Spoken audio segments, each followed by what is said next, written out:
నమస్తే శ్రీమాత్రే నమః శ్రీ కృష్ణాయ నమః. ఆగస్టు నెల 24, 2025 ఈరోజు ఫలితాలు మేషాది ద్వాదశ రాశుల వారికి ఎలా ఉండబోతోంది అనే అంశంలో గ్రహాల స్థితి ఎలా ఉంది, ఆ గ్రహాల యొక్క ప్రభావము రాశుల మీద ఎలా ఉండబోతోంది అనే అంశంలో సూర్యుడు సింహరాశిలోను, చంద్రుడు కుంభరాశిలోను, బుధుడు సింహరాశిలోను, శుక్రుడు కర్కాటక రాశిలోను, కుజుడు కన్యా రాశిలోను, గురుడు వృషభ రాశిలో వక్రగతిలోను, శని భగవానుడు కుంభరాశిలో వక్రగతిలోను, రాహు మీనంలోను, కేతు కన్యాలోను సంచారం చేస్తున్నారు. తదుపరి రాశి కర్కాటక రాశి. ఈ రాశి వారి యొక్క ఫలితాలు అనుకున్న పనుల్లో విజయాన్ని సాధించడంతో పాటు ఉద్యోగంలో ప్రమోషన్స్ వచ్చే అవకాశంతో పాటుగా కుటుంబంలో మంచి సంఘటనలు, ఆరోగ్యం మెరుగుపడేటట్టుగా గోచరిస్తోంది.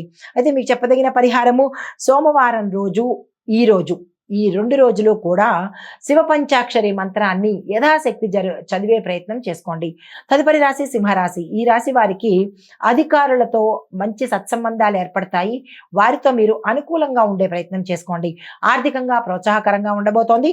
నూతన బాధ్యతలు మీరు తీసుకోవాల్సిన పరిస్థితి ఏర్పడుతుంది. అయితే మీలో ఆత్మవిశ్వాసం పెరగడంతో పాటు ఏ పనైనా చేయగలను, ఏ కార్యమైనా సాధించగలను అనే ఒక నమ్మకాన్ని ఏర్పరచుకుంటారు. కుటుంబంలో చాలా చక్కగా ఉండబోతోంది. అనారోగ్య సూచనలు ఎక్కడా కనిపించడం లేదు.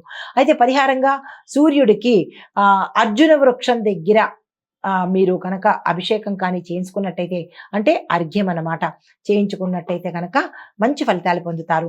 తదుపరి రాశి కన్యా రాశి. ఈ రాశి వారికి ఊహించని ఖర్చులు, ప్రయాణాల్లో చిక్కులు, ఆటంకాలు, జాప్యము ఇవి జరిగే అవకాశాలు ఎక్కువ కనబడుతున్నాయి. దానికి సంబంధించిన జాగ్రత్తలు తీసుకోండి.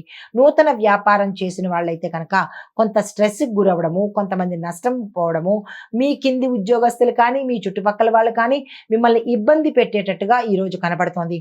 అయితే గృహంలో చూసినట్టయితే, అనగా కుటుంబంలో చూసినట్టయితే కనుక ఒక మంచి అవకాశం మీకు రాబోతోంది. ఒక శుభవార్తను కూడా వినే అవకాశం కనబడుతోంది.